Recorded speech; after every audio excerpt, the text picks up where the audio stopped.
آپ کو ہی چاہتا رہے۔ تو اس عمل کو ایک دفعہ ضرور کرنا ہے۔ اپنی انگلیوں پہ کیا جانے والا عمل ہے، جیسے انسان انگلیوں پہ ذکر کرتا ہے، تسبیح پڑھتا ہے، اسی طرح اسے کیا جاتا ہے۔ بعض لوگ اسے تسبیح پہ بھی کرتے ہیں، لیکن بہتر طریقہ اسے انگلیوں پہ کرنا ہے۔ تسبیح کے دانوں پہ اس کو پڑھا جاتا ہے یا انگلیوں پہ اسے پڑھ دیا جاتا ہے۔ جیسے ہی آپ اس عمل کو رمضان المبارک کے بابرکت مہینے میں کرتے ہیں، اللہ کے فضل سے جس انسان کے لیے نیت کر کے یہ کیا جاتا ہے وہ انسان ترپ جاتا ہے۔ عمل کرنے کا خاص طریقہ ہے جو میں آگے ویڈیو میں بتاؤں گا، اس طریقے کے مطابق آپ نے عمل کرنا ہے۔ اس کی اجازت سب کو ہے، صرف اجازت کے لیے ویڈیو لائک ضرور کیا کریں، چینل سبسکرائب نہ کیا ہو تو لازمی کریں، ان گھنٹی کے نشان پہ کبھی بھی دبانا نہ بھولیں۔ ناپاکی میں یہ عمل بہنیں نہیں کر سکتی، باوضو ہو کے کرنا بہتر ہوتا ہے، اور اسے روزے کی حالت میں اور بغیر روزے کے کسی وقت بھی کیا جا سکتا ہے۔ رمضان المبارک میں اسے جب کیا جاتا ہے، اللہ کا خاص فضل، اللہ کا خاص کرم ہوتا ہے۔ اللہ نے جہاں قرآن پاک میں تمام پریشانیوں، مصیبتوں اور رہنمائی کے لیے ہر طرح کی جو ہے وہ آیت نازل کی ہے، اسی طرح اللہ کے ناموں میں بھی ایک خاص تاثیر ہے۔ بعض لوگ قرآنی آیات سے کسی انسان کو کوئی بیماری ہو یا کوئی مسئلہ ہو تو دم کرتے ہیں، تو اس سے اس انسان کی زندگی میں برکت لوٹ آتی ہے، اس کی زندگی میں خوشیاں واپس آ جاتی ہیں۔ تو قرآن پاک اپنے بچوں کو ضرور پڑھائیں تاکہ آنے والے وقت میں وہ بھی اس سے استفادہ حاصل کر سکیں، ان کی زندگیوں میں خوشیاں قائم و دائم رہیں۔ تو اللہ کے ناموں میں بھی بڑی خاص تاثیر ہے۔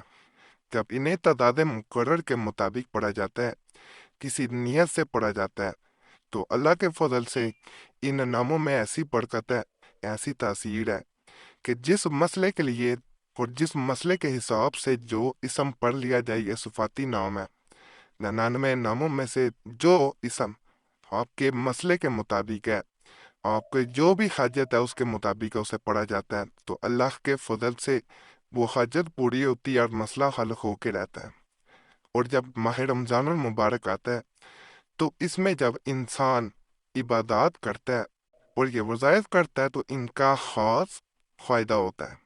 اور اللہ کے سامنے جو لوگ اپنی حاجات کو رکھتے ہیں اور ہاتھ اٹھاتے ہیں کہ اللہ ان کی حاجات کو پورا کرے، اللہ ان کی مصیبتیں دور کر دے، اور ان کے چاہنے والے ان کی طرف لوٹ کے آئیں، تو اللہ انہیں خالی نہیں لوٹاتا۔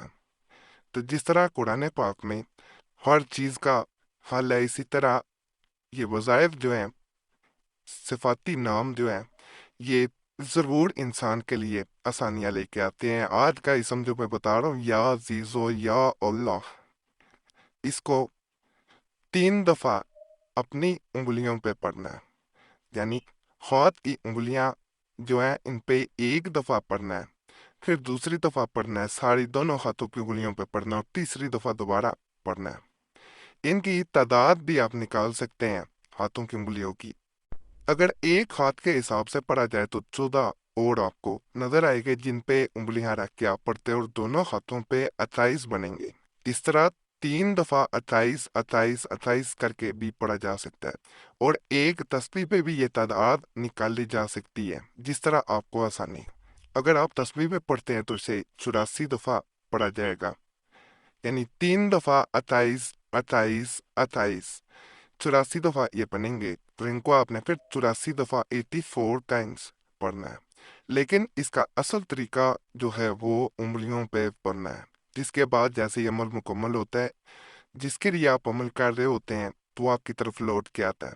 84 دفعہ جب پڑھا جاتا ہے، ہاتھوں پہ جب پڑھا جا رہا ہو تو اپنے ہاتھوں کو جب ایک دفعہ مکمل کریں دیکھا جاتا ہے، اور ایک دفعہ نام پکارا جاتا ہے۔ اور جب آپ تسبیح پہ پڑھ رہے ہوں تو جب 28 پہ پہنچیں، ایک دفعہ تو تسبیح کے درمیان میں دیکھ کے، تو جیسے ایک چھلا بن جاتا ہے، تسبیح بول چاہے زمین پہ رکھ دیں، سامنے رکھ لیں گے، ہاتھوں میں پکڑ کے اس کے درمیان دیکھا جاتا ہے اور اس انسان کا نام پکارا جاتا ہے، پھر 28 دفعہ پڑھا جاتا ہے، اسی طرح تیسری بار 28 دفعہ پڑھا جاتا ہے، 3 دفعہ نام پکارا جائے گا۔ تو جیسے ہی عمل مکمل ہوتا ہے، اللہ کے فضل سے ایسی محبتیں پیدا ہوتی ہیں، ایسی چاہتیں پیدا ہوتی ہیں جو آپ نے کبھی بھی نہیں دیکھی ہوں گی۔ اللہ کے فضل سے جدائی دوبارہ قریب نہیں آتی۔ فائدہ اور اللہ کی ذات کا شکر ادا کرنا کبھی نہ بھولنے، اور دعاؤں میں ضرور یاد رکھا کریں۔ اللہ سب پہ فضل فرمائے، سب پہ رحم فرمائے، سب کی نیک اتات پوری فرمائے، آمین یا رب العالمین۔